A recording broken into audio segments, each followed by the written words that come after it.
I think the Israelis know that they have to get this right, because if they don't get it right, and that's the pressure they'll be putting on the Trump administration. If we don't get this right, we've just got a very angry Iranian Islamic Republic that's going to go towards a bomb and kind of unleash hell. So we need to finish the job now. Hello and welcome back to the Americano Show. Today we are going to be talking about the war that has broken out between Israel and Iran. And I will start by focusing on President Donald Trump and how he's reacting to it, since this is the Americano Show. But we'll broaden it out from there. To discuss it, I'm delighted to be joined by two of my favourite Spectator contributors. Charlie Gamble, who is an author who is currently in Riyadh, who's written some great stuff for The Spectator about this in recent days. And the great Owen Matthews, our Russia correspondent, who wrote a fascinating post last night on what this war means for Putin in relation to the great game of our current moment. Charlie, I'll start with you. It looks as though Israel is pushing for regime change on the one hand and pressuring America to join in the fight. What do you think the chances of those two possibilities are? Well, perhaps if we start with the regime change option, there's been a lot of very sort of breathless posts that have been appearing on pro-Pahlavi and anti-regime websites and accounts over the last couple of days, saying that the regime is packing their bags and they're fleeing, and there's pictures of or videos of people going to the airport to get a plane out of Iran. I think that the fracturing of the regime is something that is there are undoubtedly splits at the top. There was reports of a particular general that was offered the temporary head after Bagheri was killed, and this general refused, basically because they didn't want to get killed. There are tensions across Iran that have been there for a long time, before any of this started. And Netanyahu's been talking about, potentially changing the regime in Iran for a long time. Whether I think it's possible or not, I think what we'll have to wait and see is to what degree these Israeli strikes unite Iran, or to what degree they further exacerbate those splits that are at the top of the regime. And I think it is slightly analogous to the Syria situation. Everyone is looking at what point do people at the top say, I've had enough, and they try and get on a plane to Russia. Reports about some senior advisor Khamenei already being in contact with the Russians to try and get a route out. But I think that at the moment it looks like the regime is hitting back. And you have to remember that, as I said in previous posts and previous podcasts, the Islamic Republic is one built on resistance to the economy, the resistance economy, the axis of resistance. Everything is about pushing back against Western and foreign-backed imperial tyranny, as they call it. So the idea that they're gonna accept what they call in Persian a sazesh, a compromise, is very unlikely. Historically, Khomeini drank what he called the cup of poison at the end of the Iran-Iraq war, but that was a massive, massive moment in the history of the Islamic Republic. Khamenei doesn't look like he will do that, and then we're in a situation where it's kind of fight or die. And as for the Trump angle, I'm sorry to be US-centric, but it's pertinent to this podcast. Do you get the feeling that, looking at America from afar, that the hawks in Washington who are trying to push Trump towards joining Israel in attacking Iran are going to be successful? We had an attack on the US embassy, or a missile that landed near the US embassy in the early hours of this morning, causing some damage, it seems. And Trump has said, any attacks on our base will be met with a very powerful and terrifying response. So he may already be under pressure to make good on his promise. Yeah, absolutely. I think there's always the possibility that Trump will do this. And we have to remember that Trump was very close to doing this himself before Israel struck 4 days ago. So America is ready. America is prepared. I think that what Netanyahu is telling Trump is come in at the last minute and finish them off, and then everything will fall over. And that's the same. We've had this same, Israel is trying to hit Iran as hard as it can to knock them over and to bring about a change of leadership in the Islamic Republic. Netanyahu will be saying the same thing to Trump. Trump's red line, obviously, he's established, if you hit us, we will hit you back. We saw he is respectful of his own red lines when he killed Soleimani in 2019. But the big worry in Washington is, do we really want to get dragged into a conflict in the Middle East? Do we really want to expose our troops, not just in Syria and Iraq, but across the world. And if anything, the Iranians have showed us is that they have this kind of frankly terrifying asymmetrical capability across the world. It's not always particularly professional, but their links to organized crime, their links to drug gangs, smuggling gangs, they could unleash a little bit of horror in every single country in Europe, given the number of refugees that they've been using to send in as a basis for operations. So Trump and his advisors are aware that getting involved in this war is not something they want to do for a long period of time. What Netanyahu is saying is, look, just lend us your P-52s for a couple of days and we'll finish the job off. Now, as we've seen before in the Middle East, wars tend not to end. We all thought that Hamas would be knocked over in a matter of weeks. They are still there in whatever state of repair. So that's it's the timeline thing that will be concerning Trump. And Owen, there's some interesting parallels with what's been going on in Ukraine for the last few years already, which is that at the moment, as things stand, it's very frenetic at the moment, but it's essentially a proxy war where the West is backing Israel with logistics and support, but does not want to be seen as an aggressor or to carry out aggressive maneuvers. Is this just going to be the way the West fights wars now? That's a good question. I mean, I think the West is much more closely associated with Ukraine's struggle than the US is with Israel's. I mean, I think Israel. I mean, the problem with Israel, in fact, from Washington's point of view, is that it kind of does things that Washington doesn't know about, expect, and it has its own sort of independent military-industrial complex, which is extremely sophisticated, and so it's not sort of 100% reliant. It's not kind of the cat's paw of America. So in that sense, the analogy is not really exact. But the biggest headache indeed for Washington is sort of trying to contain this. And actually, the biggest challenge, I mean, the irony for the Israeli authorities is that they're actually sort of negotiating not only with their enemies, or they're not really negotiating with enemies, but they're like hitting their enemies, but they're also like negotiating with their allies about how far they will take this. Because, for instance, I mean, one of the things that the Israelis have not yet done is hit the oil terminals at Hark, or actually interdict the Strait of Hormuz, which is on the Persian Gulf, which will massively impact world energy supply, and particularly the oil supplies to China. They have not done that. The Israelis have held back, but they definitely have that in their back pocket. They could do. I mean, there's no reason. Oil refining and shipping infrastructure is literally, full of, thousands of tons of highly flammable material. It's extremely vulnerable to aerial attack.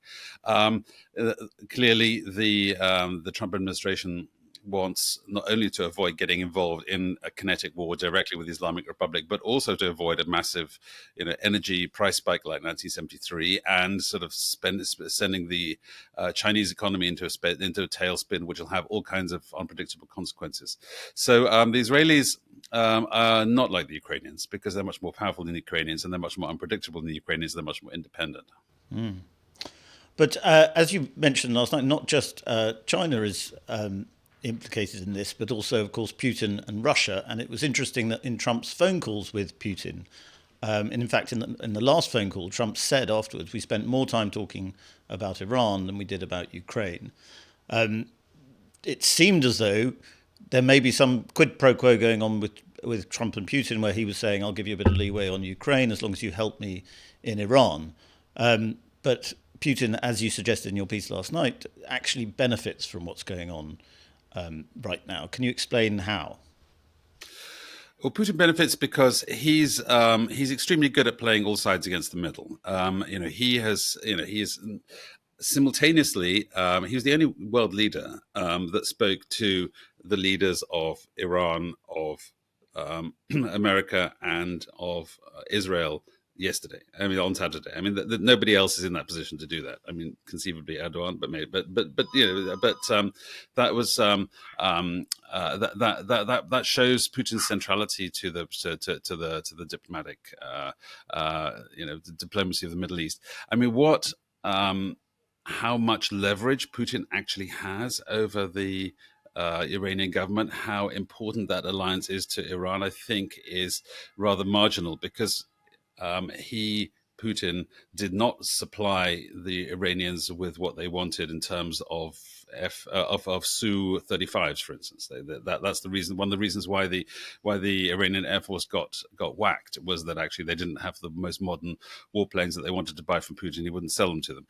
Their air defenses are rather antiquated. Their Russian air defenses, but they're 300 Su-300s, not the S-300s, not S-400s, and so on. So the friendship between Putin and the Iranians is rather qualified.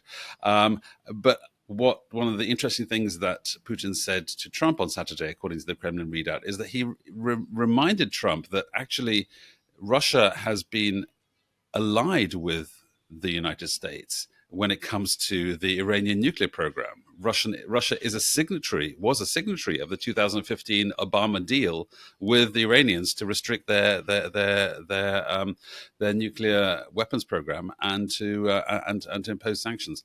So actually, I think Putin's play right now is to sort of maximize his diplomatic leverage vis-a-vis the Iranians, because ultimately his relationship with the Americans and is much more important than his relationship with the Iranians, and he's perfectly happy to throw Tehran under the bus, or conversely, actually sort of act as a spoiler, and actually if it comes to a shooting war between the Americans and the Iranians, to actually get on the other side of that and actually help the Iranians. So he's like an equal opportunities disruptor, basically.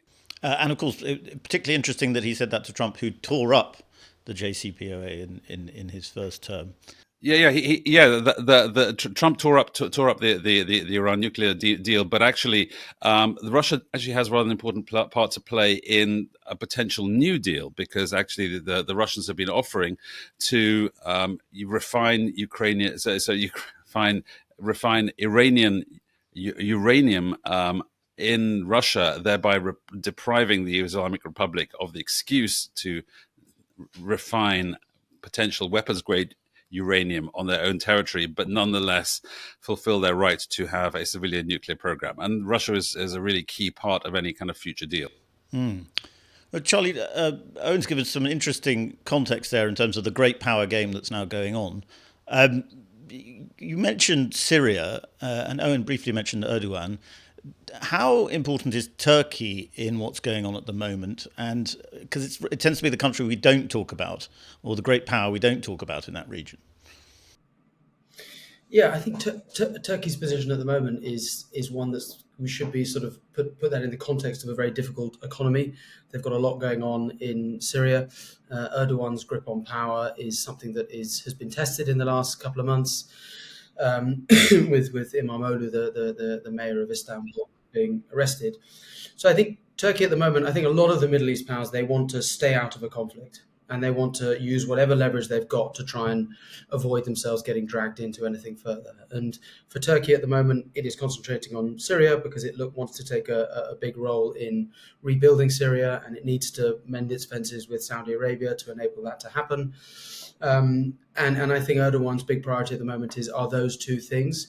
Whether it'll take a position at the moment, I'm not sure exactly on the what. Obviously, Erdogan has come out very strongly in condemning Israel, and that has been a feature of since the start of the Gaza conflict. He's tried to play to his Islamic base by condemning Netanyahu's the conflict in Gaza, and then obviously what's happening now. So, short of a condemnation, and a very strident condemnation to appeal to his own base, what exact role Turkey will play is not quite clear. And I think that sense you get from the GCC countries, that sense you get from Turkey as well, is everyone's waiting to see what happens. And you might have, let's say, between Saudi Arabia and Iran, a long-standing enmity that goes back, to many, many years.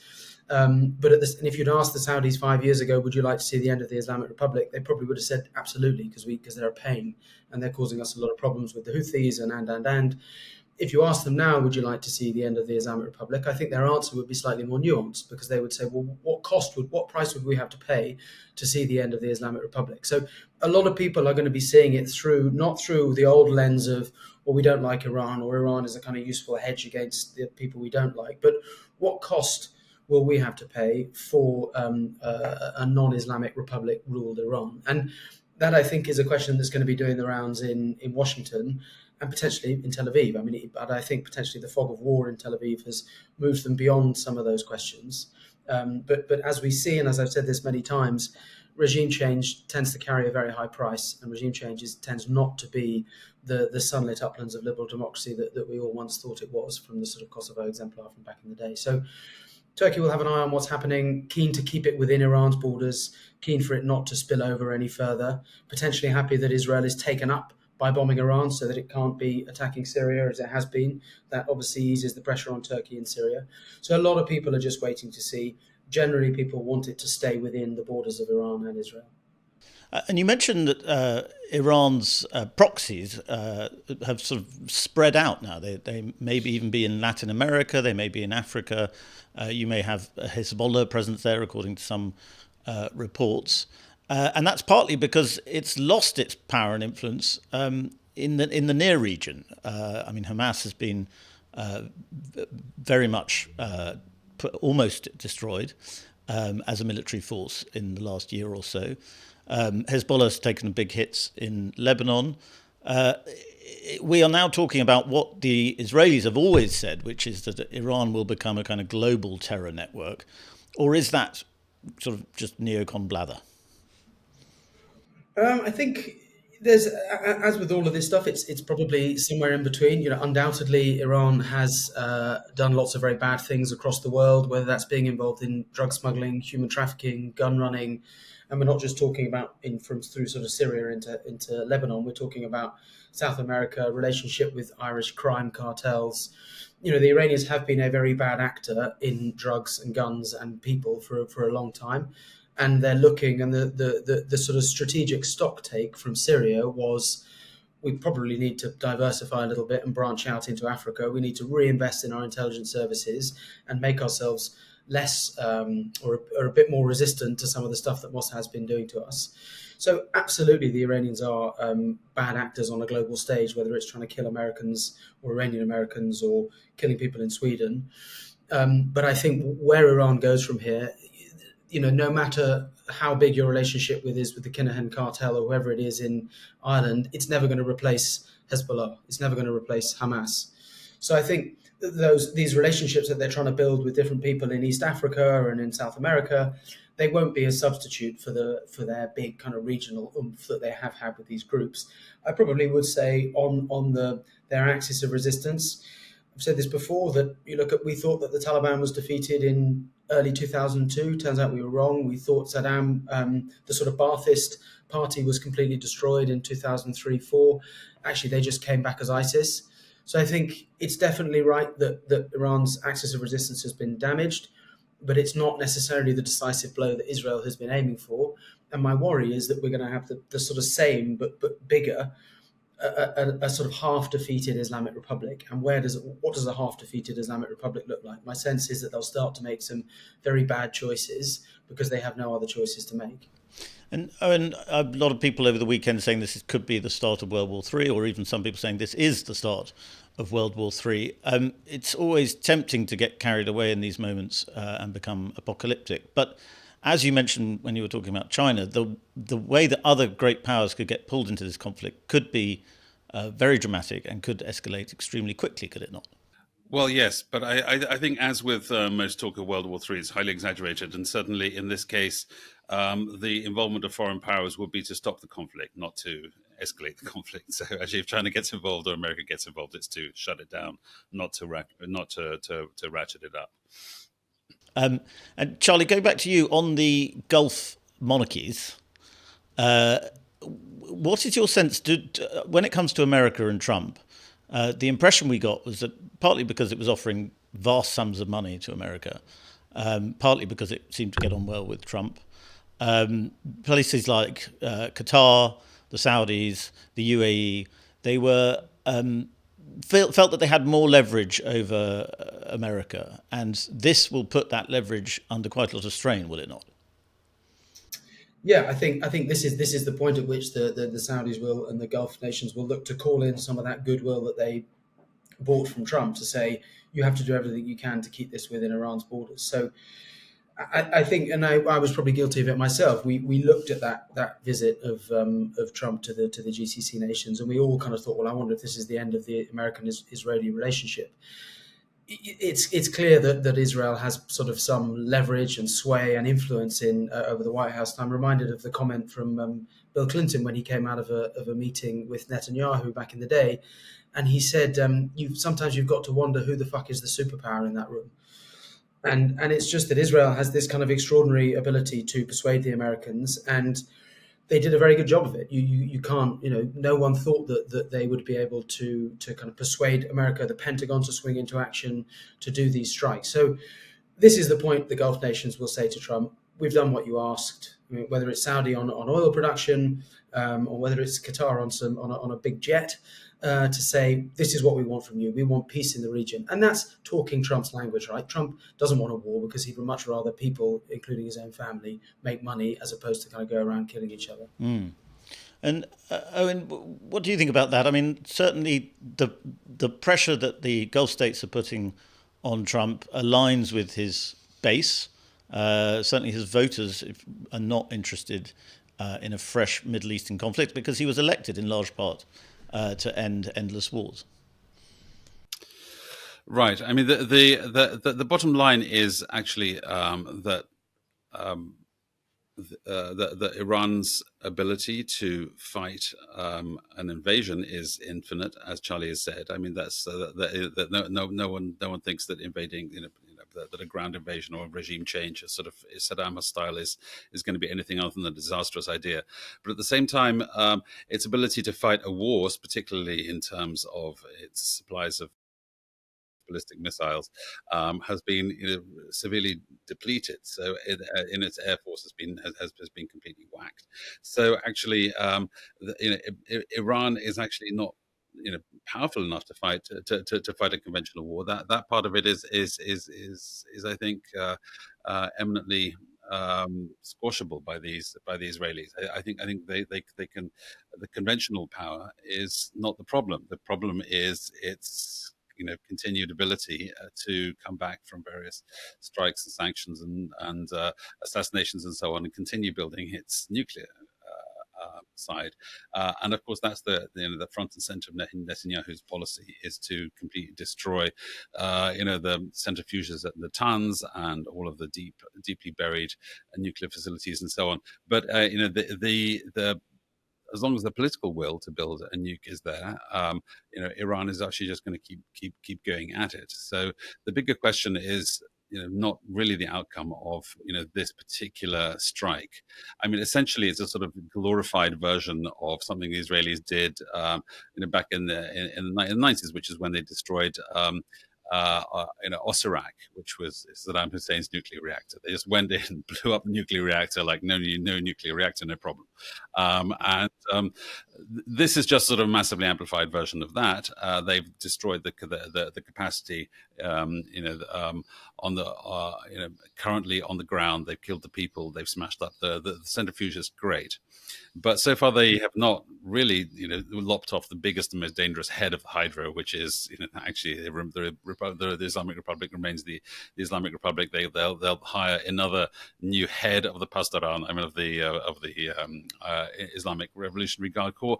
They will continue as usual, and that's the bigger problem for Israel. Is, I think, not Iran's ability to actually sort of kick off a major World War III type situation right now, but the fact that actually Israel worries that it may not be able to finish the job.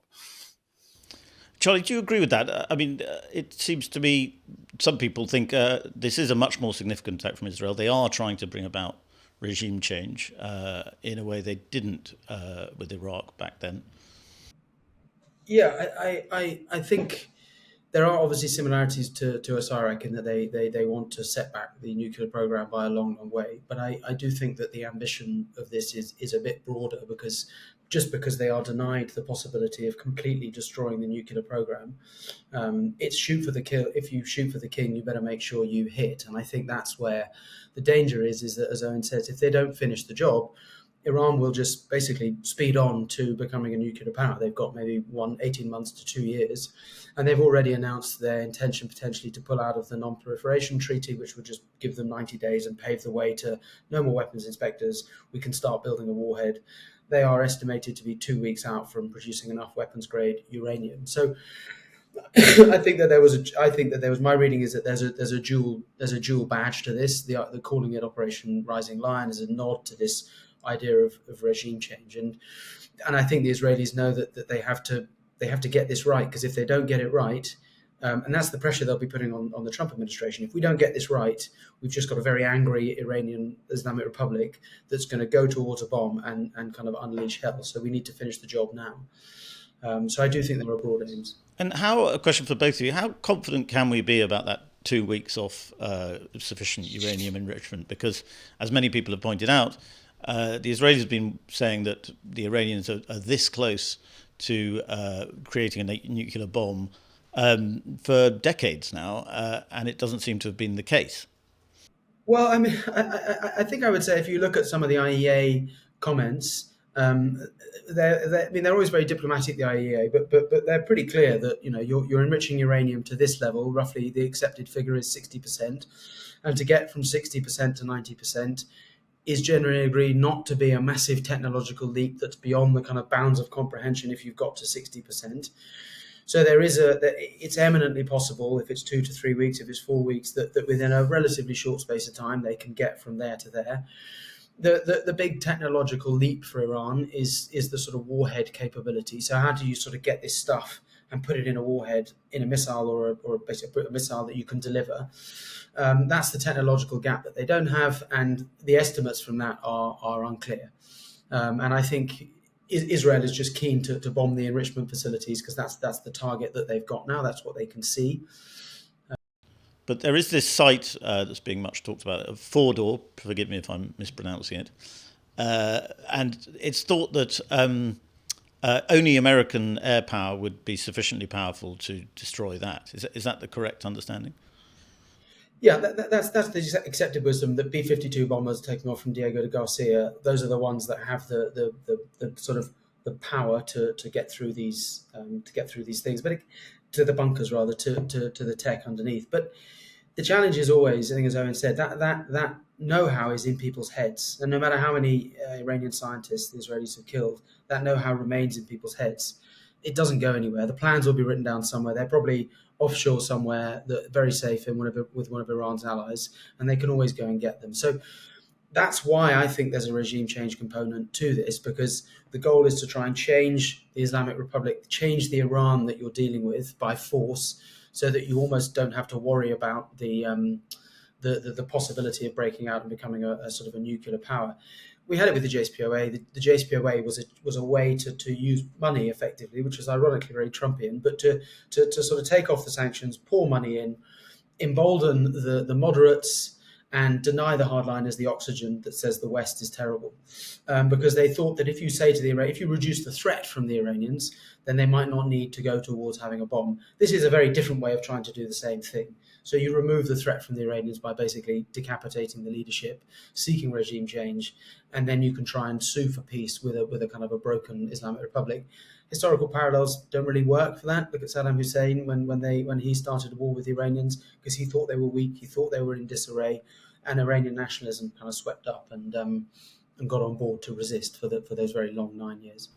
And Owen, a final word to you on Putin. Given that Putin does seem to be very effective at playing all sides off each other in the Middle East, we saw it in Syria before, we've seen it over and over, actually.